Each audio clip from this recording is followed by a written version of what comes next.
Progress on this fire. All the firefighters are at the scene, and we know that they're trying their very best, but it seems that the flames just continue to grow, and it doesn't seem that they have it under control yet.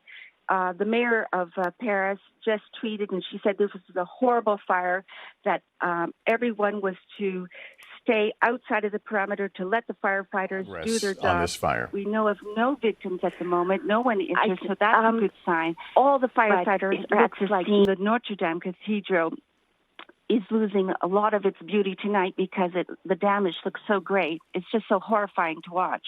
Yeah, Nancy Ng in Paris, thank you. And no matter what angle, what camera angle we show you, this picture only grows worse. And look at the crowds of people right now as that camera pulls out. I mean, everyone just stopping and watching, no doubt with a shared sense of disbelief to watch this this amazing landmark go up in flames. The fire had appeared to be burning primarily in the rear of the building, but it seems like so much of the roof now, and if you look onto the right there was more debris that just collapsed in a cloud of smoke. But it seems to be engulfing much of the roof. We can only imagine what it looks like inside, what sort of damage has occurred there. This cathedral, we noted, was built between the 12th and 14th century and has had an incredible history. There is long lines of tourists that gather every day to climb up for the amazing views from the top. 387 steps, according to a website. The view up the top is one worth taking, one I haven't been able to take advantage of, but it is a very popular attraction that brings long lines there. Henry VI was crowned there. Mary Stuart, you talk about the history. It is absolutely extraordinary. The towers go up 223 feet, and the view inside and outside is absolutely breathtaking. Anyone who has ever been in knows when you walk inside and you look up and you see the grandeur of the place, it is truly unbelievable. And of course, also legendary because of Quasimodo and Victor Hugo. He invented that hunchback, the Hunchback of Notre-Dame. So both in literature, in real life, and in the history of France and in Europe, this is a place that is unparalleled. And the home church of the Archdiocese of Paris, Notre-Dame. I want to go to Hallie Jackson right now at the White House. Hallie, I noted a moment ago the president is making some remarks about this. He did via Twitter, Lester. The president tweeting, "It is so horrible to watch the massive fire at Notre Dame Cathedral in Paris." He says perhaps flying water tankers could be used to put it out. Must act quickly. Should note that as this has gripped the world's attention, it has also gripped the attention of the commander-in-chief. We know that when he tweeted about this fire, he was on Air Force One. He has just landed in Minnesota. He is there for a couple of events related to tax day and the tax law that was passed in his administration. But at this point, he has been sitting on the tarmac for probably 10 to 15 minutes. It's a bit of an unusual delay. The greeters who had been set to meet him on the ground have boarded Air Force One, have come aboard the plane. Again, not something we typically see. We cannot say definitively that the president is watching the coverage of this fire at Notre Dame, but we know that he at some point had been watching that coverage given the tweet. I asked a White House official what the president may have meant by that phrase flying water tanker. Likely that the president, I'm told, was referring to those sort of big planes, Lester, that you might see, for example, out at a forest fire in California or out west, dropping some kind of a retardant onto the flames. But this is clearly something that the president is watching closely. We are monitoring for reaction, not just from the White House, but from the various embassies, from the State Department as well. So far, we know the State Department is seeing this. They've tweeted about it, but we are looking for more information. As you can see, the tweet there from the French president, Emmanuel Macron, up on screen as well, Lester. All right, Hallie Jackson, thank you very much. Just as that camera, you're looking at that view tilted away. We actually got our first glimpse of firefighters who are on that, I don't know if that's a balcony or what that is, area, but in a position to fight the flames now from the roof or near the roof itself. And according to the descriptions on the ground, they are firing streams of water from the ground as well. The church is, I think, 226 feet. I'll double check that, tall. Would not be easy to get for firefighters in a traditional way. and given the soaring ceilings there.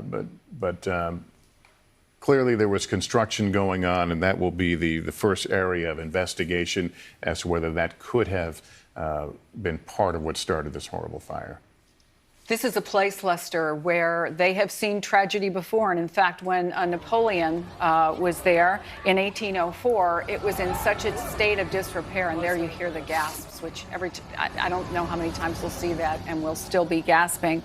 But it really wasn't until around World War II that there was a major restoration that was done, a major restoration on the organ as well. In those circles, in musical circles, the organ inside there is absolutely legendary. Known for the bells. Known for the bells as well, yeah. And you can't also discuss, I think, the history of Notre-Dame without talking about maybe the most famous story, which is of Joan of Arc. And so whether it's Napoleon or Joan of Arc, or as we mentioned before, Henry VI, Mary Stuart, this is a place where historians, art historians, as well as millions of tourists come every year because of the glorious nature of what is there and the history of what has happened there. And as you noted, though, there's so much history here, but it's also a place that people in that French tradition just want to take in the moment, the people watching and the cafes that line. It's a fantastic. It was a fantastic people watching, and they call this church as Our Lady. That is a sort of a Catholic a way of saying this is the respect that they give to Notre Dame, obviously still used by the Catholic Church today for Sunday Mass, and as you said, the seat of the Archbishop. Yeah, and the Notre Dame actually sits on an island. I'm going to try and pronounce it. Ile de Cité. Ile de Cité. All right, very good. So, City Island. Yes, the island in the middle of the city. This is really the part of Paris that was first settled, right dead center of Paris. We want to go back to Sarah Harmon right now, who is in our London bureau, where we are monitoring all the developments coming out of Paris. Sarah? Hey, Lester, a church spokesman has told French media now that all of Notre Dame's cathedral's frame is burning after the spire collapsed. Just to give you an idea of the scale, I mean, we're also getting eyewitness reports that the roof has collapsed from people who were on the ground. We know from Élysée Palace that French President Emmanuel Macron is on his way to the scene. He's postponed a planned televised speech to the nation in order to visit Notre Dame and see the scene for himself. Authorities are saying this fire could be linked to renovation work, as you mentioned earlier. It's unclear if anyone has been hurt. So far, though, we don't have any reports of casualties, which is pretty incredible when you look at the scale of this blaze. Yeah, and you have to wonder about the construction workers who may have been there at the time. It stays light awfully long this time of year in Paris, so we don't know when the construction had knocked off for the day. I think I first heard about this at around, I guess it would have been around 7 o'clock Paris time. As best we can tell, the fire started around 7 o'clock. It's now just after 8, so it's been burning for a little over an hour based on the information we have right now. It seems that it closed to visitors shortly before the blaze broke out, which might help to explain why we don't have any casualty reports right now. But this is early days, Lester. As you can see, the fire still very much burning. This is still an active situation. Things could happen really quickly now. Yeah, the smoke plume seems to have lessened somewhat, but we're still seeing some pretty intense flames coming in there. But the fact the smoke is dying down would seem to suggest that firefighters are getting water where they need it now. It can't be an easy place to fight a fire, certainly in the roof section. But this is a live picture we're looking at now of the Notre Dame Cathedral. The flames still licking quite high from the roof area, that construction area. But there in that long shot, it appears to be less smoke than we had seen before. And this cathedral has faced destruction and disrepair before. There were at least two major restorations in 1845 and then in 1991.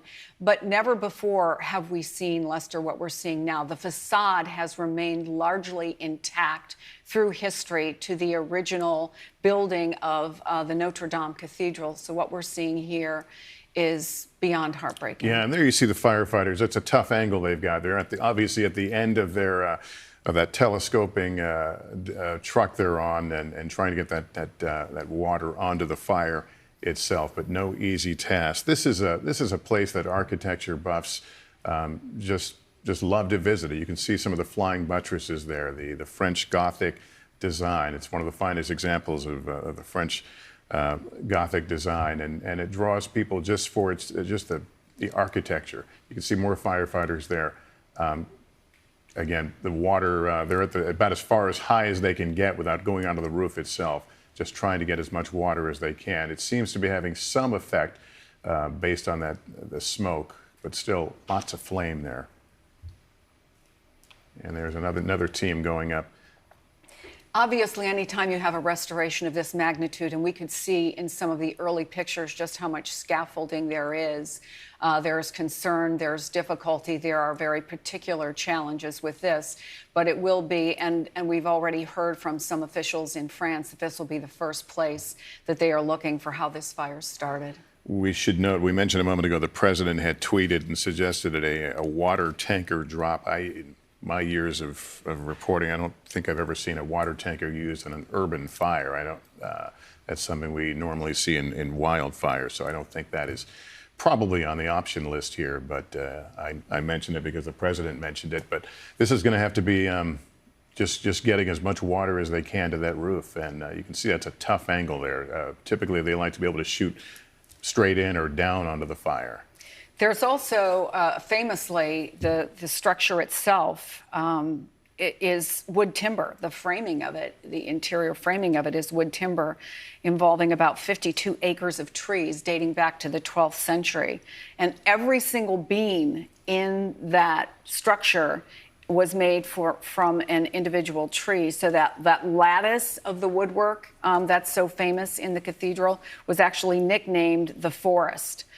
And it was also one of the very earliest, you talked about the architectural significance, one of the earliest structures that had those famed exterior flying buttresses that have become so iconic. This angle really gives you an idea of the size of the construction scaffolding that had been erected there. It's a significant setup. What may have been taking place there today that could have sparked this, we may not know for some time, and hopefully the construction crews had left or were able to beat a hasty retreat as those flames got out of control. This shot, this is from the rear side. This looks like this might be from, there's another island, Saint Louis, I believe, across the way. There are a number of exterior statues, which you'll recall from your visit there. And I had heard in the early reporting that I was checking again in French media that many of those statues, because of the scaffolding, had already been taken down in order to get up the scaffolding. So at least we know that those would have been saved. Would have been preserved. You and I were in Paris a few years ago for the Bataclan theater attack. Watching that city mourn and deal with that crisis. They have had, dealing with terrorism, they have had more than their share of turmoil in Paris over the last few years. This does not appear to be terrorism. It appears right now to be an accident, but no less painful for the people of Paris. I remember vividly when we were there, Lester, talking to residents of Paris and them talking about their pride in their city. They may not all have been on the same page politically. They may have lived in different parts of the city. But when that terror attack happened, they talked about their pride in the city, the beauty of the city, how concerned they were at the time, not just for financial reasons, but because of pride of place. They were concerned about whether tourists would return, whether or not people would be afraid to come to Paris. And of course, what we've seen is that millions of people flock every year to Paris. And this is not just the #1 place they visit, but twice as many people visit there as visit the Eiffel Tower. We want to listen in now. Our partners are Euronews, and Annalise Bourget is reporting from the scene. Let's listen. Enormous cry of disappointment, of shock.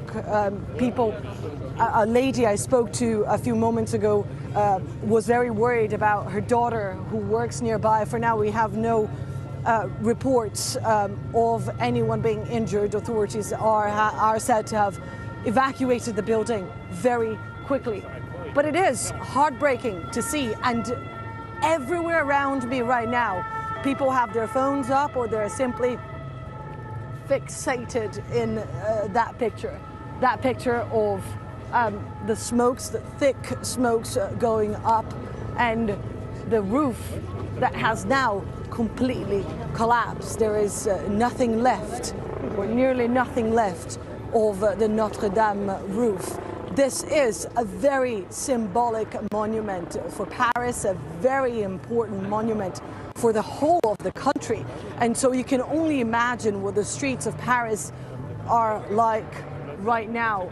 Many people have been crying, have been manifesting their pain and their shock in watching these pictures. And what is very impressive is just the speed with which this whole thing has evolved, because this fire was reported around 10 to 7 p.m. local time, so just over an hour and a half ago. And this is the result. Pretty much the whole roof has now collapsed. Sorry, ma'am, can I please ask you? Thank you very much. I'm just asking this lady to move so you can see properly what's happening right now, and also it gives you an idea of just how many people are out in the streets right now. Many, as I said, have tears in their eyes and are extremely saddened to see this happen. Authorities are coming to the scene. The French president is said to be coming to the scene shortly.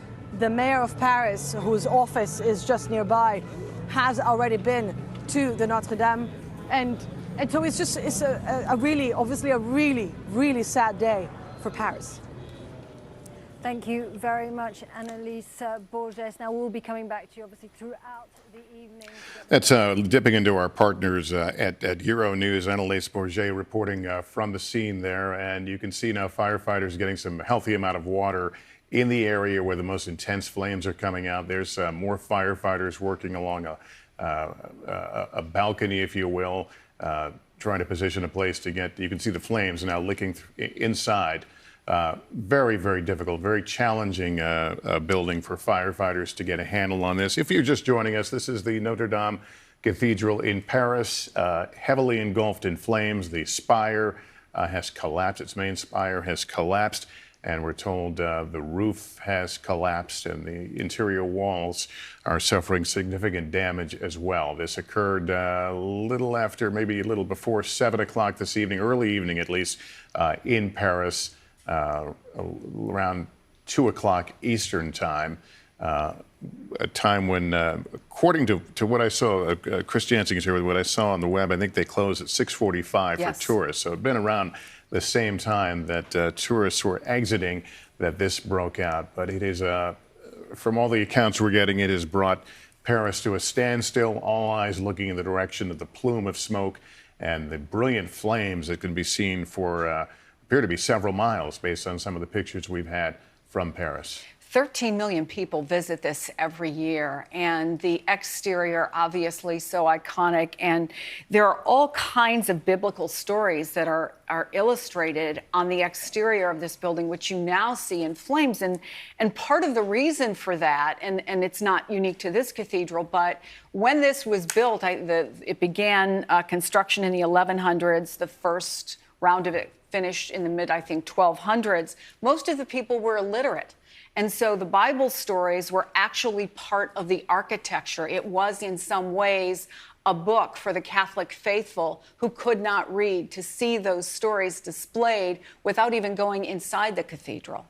Yeah, the President Macron has has tweeted, and the translation is Our Lady of Paris in Flames, emotion of a whole nation, thoughts for all Catholics and for all French, like all our countrymen. I'm sad tonight to see this part of us burn. That's English translation of President Macron's tweet of just a few moments ago. On the ground, watching along with the rest of us, but up close, is Carolyn Margolis, an American tourist who is in Paris right now. Carolyn, can you tell us how close you are to the scene and what you're seeing from your vantage point? Hi, yeah. So I'm a couple blocks away, about a good 5 to 7 minute walk. I'm in a different area near the Centre Pompidou, but I have a pretty clear view of Notre-Dame. So if you're looking at the front, I'm on the left-hand side. So I have a left-hand side view of the church. And does it appear, is the fire lessening at all? Does it feel like they're getting a handle on it? Yeah, it looks like it. The smoke originally, when we first saw it, as the flames were pretty small about an hour and a half ago now, maybe an hour, the flames were really big. They kept growing, but now it looks like it's being contained. The smoke was originally pretty greenish, and then it turned orange, and then it turned black. And now, so I actually live in France, and I work about an hour away from here. So I had a friend who came and visited for a week. And so we went to smoke, and we were like, oh, that looks like it's really close to Notre Dame. We walked even closer and saw it was Notre Dame herself. When you were there signs of construction? Were there things that normally were accessible to tourists that weren't because of the construction? I don't believe so within the church. Parts of it were closed off when we went because Mass was occurring. But there were some parts off to the side that were kind of closed off near where some of the gardens and some of the areas you can walk along the Seine. But besides that, they're like within the church, nothing was closed off. No. All right. And you haven't seen any signs of or heard anything about anyone being injured? No, the church actually closes at about 6:45, I believe, to prepare for Mass, because they have Mass every evening. And so from my understanding, from what I've heard, no one has been injured. My guess would be most of the injuries, if any occur from this, would have to do with the smoke. If you were downwind from this, it would be pretty bad. My friend and I were a couple blocks away, and even then we could feel some of the smoke and some of the ash hitting our face, and it felt like an ashy rain. It was pretty gross. Yeah, it looked pretty significant on the views we were seeing as well. Carolyn Margolis, thank you very much for talking to us. As we noted, this is the seat of the Archdiocese of Paris, but a cathedral with such profound part of a history of the Catholic Church. George Weigel is our Vatican expert who often joins us for coverage of all things Vatican, but can offer a little perspective about the importance of Notre Dame. George, good to have you on. Hi, Lester. It's a sad day, obviously. I'm really thinking about the beginning of that extraordinary television series, Civilization, by Kenneth Clark, some 50 years ago. And the first shot in that series is Kenneth Clark standing in front of Notre Dame and saying, I'm not sure I know how to define civilization, but I know I'm looking at it. You know, President Macron talked about the great loss to the entire French nation. This is a loss to the entire world. This building, almost 1,000 years old, represents the human spirit at its noblest. The aspiration to goodness, to truth, to beauty. And to see it go up in smoke is a very, very... Not only leading the church in a city like Paris, but to have that as your home? Well, I think Notre Dame symbolizes over 1,500 years of Christian history in France. The building itself isn't that old, but it came to embody over the centuries the entire Christian experience in that part of Western Europe.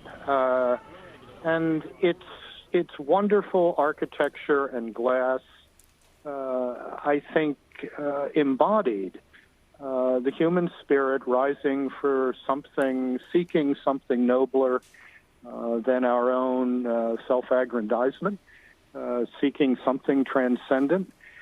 Amazing that this should be happening in Holy Week, the center of the Christian liturgical year. I'm also thinking of my friend, the former Archbishop of Paris, Cardinal Jean-Marie Lustiger, who's buried in Notre Dame. An astonishing figure, child of victims of the Holocaust. Himself a convert to Catholicism, chosen by John Paul II, the son of Polish Jews, to be the Archbishop of Paris, who made that cathedral the center of his ministry for almost 20 years, and was a real light of reason and goodness and faith for all of the people of France, believers or not. So this is a real tragedy for everyone, and it extends beyond France, I think, to everyone who loves beauty and who loves truth. Yeah, well said. George Weigel, thank you for speaking with us and giving us some historical perspective of this amazing cathedral in Paris. I want to go right back to Sarah Harmon right now in our London bureau. Sarah, what more can you tell us? Well, Paris's deputy mayor says that first responders are now trying to salvage the art and the other priceless pieces that were stored in this cathedral. And Lester, the spire that we watched being destroyed is thought to have contained relics considered sacred to Catholics, including a relic believed to be from Jesus Christ's crown of thorns, relics from various saints. And we also know that the Paris prosecutor's office says it has started an inquiry into what caused this fire. A church official is saying the wooden interior of this 12th century landmark is burning, and he believes that as well is likely to be destroyed. So a tremendous scale of devastation as we watch this fire continue to burn. Over an hour since it started now. Yeah, still going, but thankfully, at least from the vantage point from the outside, they appear to be getting somewhat of a handle on it, but still those brilliant flames now from the center of the cathedral. But looking here from the front, you can also see the smoke plume has died down considerably as darkness begins to creep over Paris. 8:30 in the evening there now as we watch these live pictures of firefighters now getting water to the flames themselves. Clearly not an easy feat given the size and shape and height of that building. I think once one of the tallest structures in Paris before the Eiffel Tower. And you mentioned nightfall. If you look at any guidebook about Paris, they will talk about the monuments that are lit at night, Sacré-Cœur, the Eiffel Tower, and of course, the view of Notre-Dame after nightfall, all aglow in light, is one of the most spectacular sights anywhere. You know, you mentioned the Ile de la Cité, which is this island floating between the left and the right banks of the Seine. And if you're walking and you cross over the eastern end of the island, I think particularly at night, this cathedral, which is lit up, is just almost beyond words how beautiful it is. And now, of course, it's aglow in flames. And it's like a gut punch to think about what is being lost here. Journalist Patrick Gailey is there right now. Patrick, how close are you to this, and what are you observing? Hi there. I'm right on the banks of the river, the other side, because they've evacuated the island. So I'm probably about 90 meters away. I can see the rear of the two iconic towers, and just to the left from where I'm looking at it, I can see the hole where the roof used to be and the spire used to be of Notre-Dame. Were you? Had you been in the cathedral yourself? I have, yes, several times. I live here, so whenever sort of friends or family visit, it's a must-see, and especially if you climb up and you can look down and you get a sense of really how old the building is when you're there.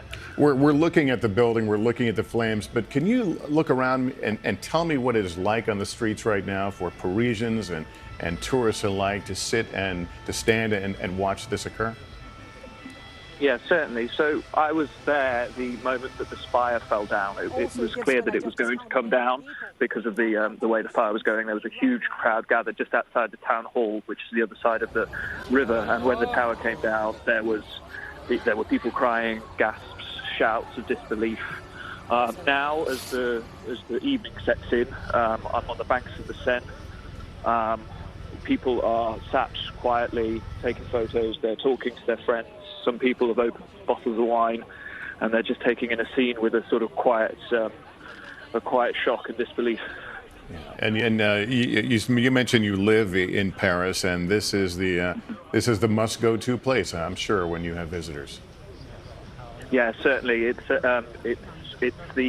sort of right in the heart of the city. It's the one thing other than the Eiffel Tower that you see no matter where you turn. And the area around Notre-Dame, the Ile de la Cité, is it's the oldest part of Paris, one of the oldest parts of Paris, and it's got an extremely gorgeous surrounding area of a lot of very old original buildings. Notre-Dame survived everything that Paris has ever been through, the wars, the revolution, the commune, but a lot of it is not there tonight. Yeah. All right. Patrick Gailey, thank you, a journalist, for checking in and giving us your perspective. So much of the fabric of this city, and as he alluded to, it's had a rough history of vandalism and destruction and restoration. And anyone who knows just even a brief history of this place, I think, will have the confidence that it will rise again, or it will be restored to its glory again. But it's an awful shame that for a long time people will not be able to visit this amazing place. I always thought of this not just as a beautiful place, which is very obvious, Lester, but also a very joyous place. There's a large square out front, as you know. There are always street performers there. There are the usual souvenir sellers, and you can get your water and your snack. But there are always large groups of people, families, couples. I can't even tell you how many times I've been walking across that square and someone has stopped me, a couple, would you mind taking our photo? It's just a very festive attitude. Even people who don't want to necessarily get in the line, depending on how long the line is, the whole atmosphere around there is just one of positivity and beauty and joyousness. I always loved, if I was anywhere near there, even if I wasn't going inside the cathedral, to pass around it, to look at it, and to see the scene, which was very iconically French. And also a place of national mourning at times. I recall several years ago being there as a mass was held in honor of those who died on Air France Flight 447 that had crashed after leaving Brazil. And it was a solemn place, as we have ours, St. Patrick's Cathedral in New York, but a place that where people would come to heal and to mark solemn moments. And that solemn moment now is what is happening at Notre-Dame Cathedral. You can still see the glowing embers now from inside the church as the roof has been eaten away. You can also see the scaffolding I keep pointing out that traverses much of that rooftop. That was part of a restoration, rebuilding process. Scaffolding that you mentioned, Lester, is certainly going to be a key focus as they look into what caused this historic building to break out in flames. We know that the spire has completely collapsed, but a church official is also saying that the whole wooden frame of Notre Dame is also burning. That's obviously very disturbing to think that the fire has gotten down that far. This is the most popular monument in all of France. It's more popular even than the Eiffel Tower. A huge loss for the city, and one we don't even know the complete scale of yet. All right, Sarah, thank you. Joining us on the phone now is Bishop Robert Barron of the Archdiocese of Los Angeles. Bishop Barron, thank you for joining us. Lester, thank you. I'm just devastated by this. I just got to L.A. I was in the car and just heard the news about this. Yeah, tell us, the historic significance for the Catholic Church of Notre Dame. Well, it's extraordinary, and I have a very personal connection to it. I studied in Paris. I got did my doctoral work there, and every Wednesday, for the 3 years I was there, I gave tours at Notre Dame. And so I lived about a 10-minute walk from there, and it was a very special place for me personally. For Catholics, it's of extraordinary significance. It's the maybe Chartres surpassed in terms of beauty and integrity and all that, but of the Gothic Church is one of the most important, and it just sums up so much of the Catholic history and spirit.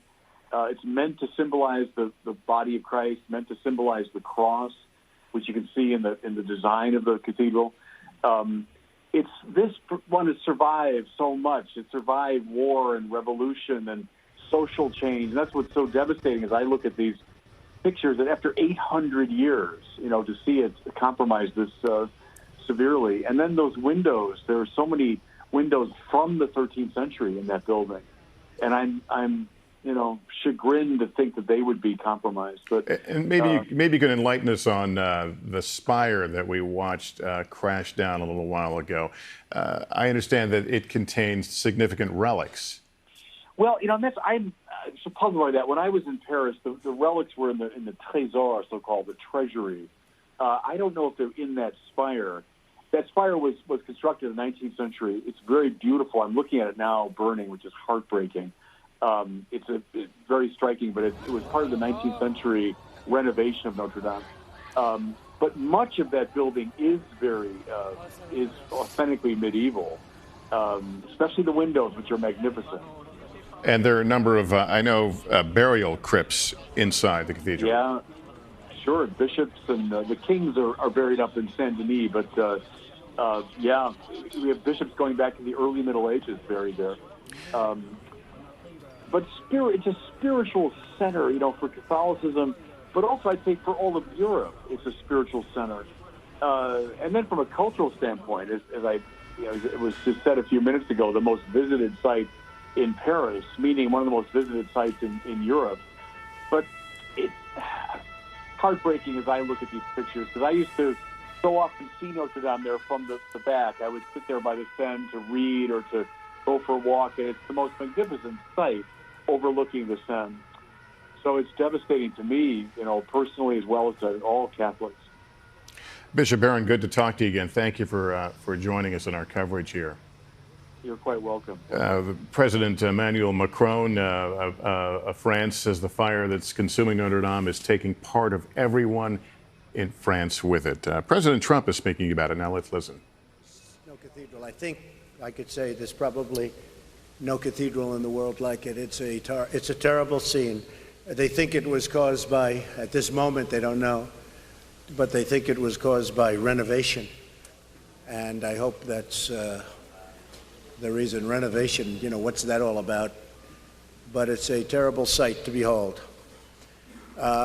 With that being said, I want to tell you that a lot of progress has been made by our country in the last 2.5 years. Hard to believe we're already starting to think about. President Trump, and on a trip to Minneapolis, but before getting down to the business at hand, noting what we're all feeling is this the sense of sadness over what we're seeing from Paris. Notre Dame on fire right now, a significant fire that has destroyed a good portion of the roof, and we understand even the interior walls now are threatened. The flames dying down somewhat, but still easy to see as they continue to pour water on Notre Dame. 8:45 in the evening there. This broke out around, would have been around 7 o'clock Paris time this evening. Hallie Jackson is at the White House. Hallie, we heard a little bit about the president there. He had tweeted and now making these comments. Yeah, talking about what a terrible fire this has been. Lester, as you mentioned, he is in Minnesota. He is there, and he was just beginning his remarks as we cut away from them on his tax law, trying to rally support for that. But clearly, what is capturing his attention is what is capturing the attention of so many people, not just in this country and in Europe, but around the world, this fire at Notre Dame as the night begins to fall there. We know that the First Lady, not only has the president been talking about this and has been made aware of this, but the First Lady was as well. She was briefed prior to remarks that she made to members of the military and their families down in Fort Bragg today. She has requested updates. We've also seen reaction from, for example, Vice President Mike Pence, from Ivanka Trump as well, the president's, of course, daughter and senior. Emmanuel Macron, again, on his way to the scene there. There's some more flame from the interior, but clearly we have seen less fire and less smoke. That's a great thing. Aaron Zelensky is with works with the Daily